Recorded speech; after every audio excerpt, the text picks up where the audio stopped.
Hello viewers, আসসালামু আলাইকুম। সবাইকে শুভেচ্ছা।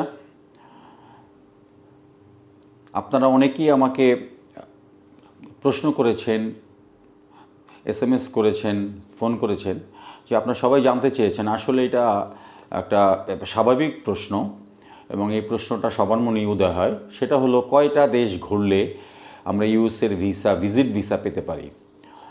তো এইখানে কিছু কথা আজকে বলবো। সেটা হলো, আপনার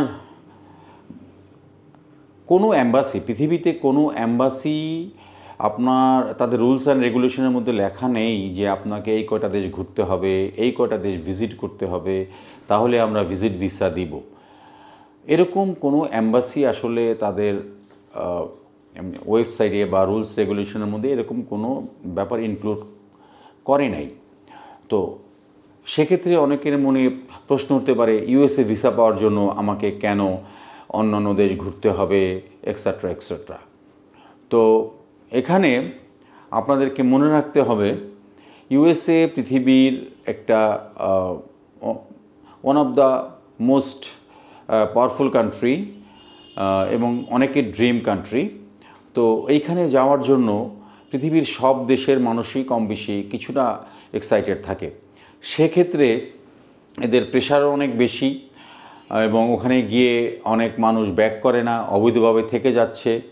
বিভিন্ন কারণে ইউএস এম্বাসি তাদের ভিসা রেস্ট্রিকশন দিয়ে রাখে একটু স্ট্রিক্টলি তারা, এবং যাচাই বাছাইয়ের মাধ্যমেই তারা ভিজিট ভিসা দিয়ে থাকে, অন্যান্য ভিসাও দিয়ে থাকে। বিশেষ করে আমি যেহেতু ভিজিট ভিসা নিয়ে কথা বলি, সেই জন্য ভিজিট ভিসার ব্যাপারে কথা বললাম। যাই হোক, এখন আপনাদের যখন আপনার ইউএসএ ভিজিট ভিসার জন্য অ্যাপ্লাই করবেন, তার আগে আপনারা একটু চিন্তা করে দেখবেন, আপনারা, আমার যেটা অপিনিয়ন, আমার যেটা অভিমত, আপনারা একটু আশেপাশের দেশগুলো ঘোরার চেষ্টা করবেন। সেগুলো হলো মালয়েশিয়া, সিঙ্গাপুর, থাইল্যান্ড, এগুলো ঘুরলেন। ঘোরার পর আপনারা ফিলিপাইন, কম্বোডিয়া, এই দেশগুলো ঘুরলেন। এরপরে যেহেতু ইউএসএ বাংলাদেশ থেকে অনেক দূরে, তার মাঝখানে অনেকগুলা দেশ আপনারা পাড়ি দিয়ে তারপর ইউএসএ যাবেন।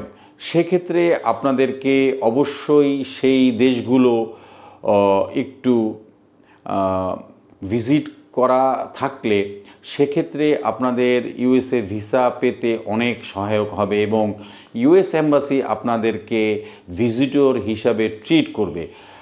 যেমন আপনি এরপরে যেতে পারেন, আপনি আফ্রিকার কান্ট্রি যেতে পারেন, মিশর যেতে পারেন, এরপরে আপনি টার্কি যেতে পারেন, এরপরে আপনি ইংল্যান্ডের দিকে ট্রাই করতে পারেন। ইংল্যান্ডের ভিসাটা যদি কোনো মতে পেয়ে যান, সেক্ষেত্রে আপনার সেনজিন ভিসা পাওয়াটা অত খুব একটা সহজ না। তারপরেও আপনি তখন ট্রাই করতে পারবেন, আপনাকে তখন ট্রাই করার মতো আপনার অ্যাবিলিটি হয়ে যাবে as a visitor, as a tourist. তো এইভাবে যখন আপনারা ধাপে ধাপে আগাবেন, তখন আপনারা একজন নিজেকে ট্রাভেলার প্রমাণ করার জন্য আপনাদের সহজ হবে। মালয়েশিয়া, সিঙ্গাপুর, থাইল্যান্ড ঘোরার পরে আপনারা আপনাদের ট্রাভেল হিস্ট্রি যে খুব একটা ভালো বা রিচ, এটা আপনি বলতে পারবেন না। এটা বলার কোনো সুযোগ নেই, কারণ এই সমস্ত কান্ট্রিতে বাংলাদেশ থেকে ম্যাক্সিমাম মানুষজনই প্রথম এইসব কান্ট্রিতে যাবে এবং প্রতিদিন ইউএস অ্যাম্বাসি এই সমস্ত ভিসা দেখতে দেখতে ফেড আপ। তো একটু ডিফারেন্ট ওয়েতে আপনারা ভিজিট করবেন এবং যেহেতু আপনারা ভিজিটর হিসাবে ইউএসএতে যাওয়ার চিন্তা ভাবনা করতেছেন, সেহেতু আপনাদেরকে অবশ্যই এই সমস্ত কান্ট্রিগুলো ভিজিট করার পরেই আপনাকে ইউএস অ্যাম্বাসিতে অ্যাপ্লাই করলে আমার মনে হয় সেটা সবচেয়ে বেস্ট হবে। আর আপনারা প্রশ্ন করেছেন কোন কোন দেশ, আসলে এই জায়গায় কোন কোন দেশ মেনশন করাটা আসলে খুব একটা বুদ্ধিমানের কাজ হবে না। কারণ হলো আপনাকে তারা দেখবে যে আপনি কি ভিজিটর কিনা, আপনি কি আসলে কি ভিজিট করছেন। তো এই জন্যই বললাম আপনারা কিছু ডিফারেন্ট কান্ট্রিতে আপনারা ভিজিট করতে পারেন, এদিকে দুবাইও যেতে পারেন, এরপরে আপনারা ইংল্যান্ডের দিকে ট্রাই করবেন, এরপরে আপনারা সেনজিন ট্রাই করবেন। সেনজিনের ভিসাটা হয়ে গেলে আপনারা 95% এগিয়ে গেলেন। ইউএসএ ভিসার পাওয়ার ক্ষেত্রে আপনারা যে ইউএসএ ভিসা তারপরও পাবেন তার কোনো নিশ্চয়তা নেই, তবে আপনাদের সম্ভাবনা অনেক বেড়ে যাবে, অনেকখানি বেড়ে যাবে, কারণ সেনজিন ভিসা পাওয়াটা অত ইজি না।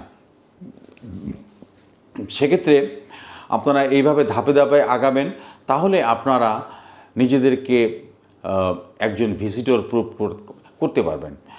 আর এক্সেপশনাল কিছু কান্ট্রি আপনারা এর মধ্যে ভিজিট করবেন, যেগুলো আসলে অনেকেই যায় না বা যেতে পারে না, যাওয়া হয় না।